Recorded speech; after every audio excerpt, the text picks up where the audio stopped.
Je pense que le problème le plus fréquent, celui que je lis le plus souvent dans mon courriel, dans mes courriels, dans mon courrier, c'est le manque de temps, étrangement. Les gens sont très, très à la course. On travaille tous les deux maintenant, l'homme, la femme travaillent. On arrive souvent crevé à la maison et là, on essaie de prendre des raccourcis où il faut avoir cuisiné un peu d'avance, mais le temps est notre problème numéro un. Je pense qu'au Québec, on aime encore beaucoup manger. On cuisine plus que la moyenne canadienne, encore plus que la moyenne américaine en termes de temps par repas. Ça, c'est important, mais ça tend à diminuer d'une année à l'autre.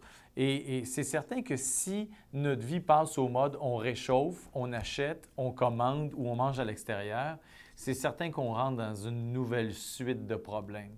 Le temps, c'est ce qu'il faut savoir maîtriser pour mieux manger.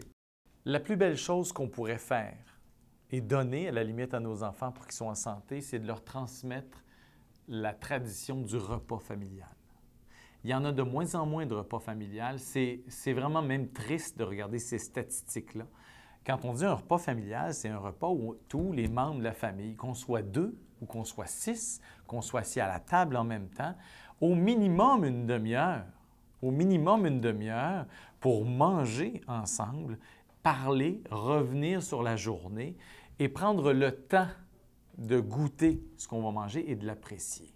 Si on veut vraiment faire un changement, c'est l'éducation qui est importante, la transmission du savoir. Et là, tout le monde va dire, ben oui, mais là, ce n'est pas encore à l'école à le faire. Oui, ça ne l'était peut-être pas il y a 20 ans. Mais maintenant, on sait très bien qu'il y a des familles qui n'ont même plus les connaissances nécessaires pour transmettre ça à leurs enfants.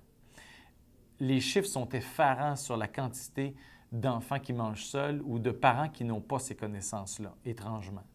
Et plutôt que de leur jeter la pierre à ces parents-là, je pense que comme société, il faut se poser la question, est-ce que je suis prêt, comme société, comme gouvernement, à investir sur le futur?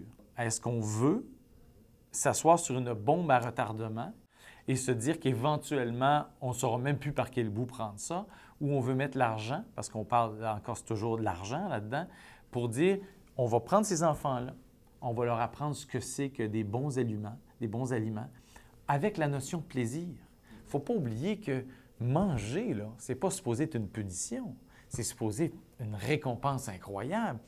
Ça ne veut pas dire que les parents n'ont pas leur rôle. Au contraire, on doit toujours commencer par transmettre sa culture familiale à ses enfants et à l'école, on va s'ouvrir sur le monde.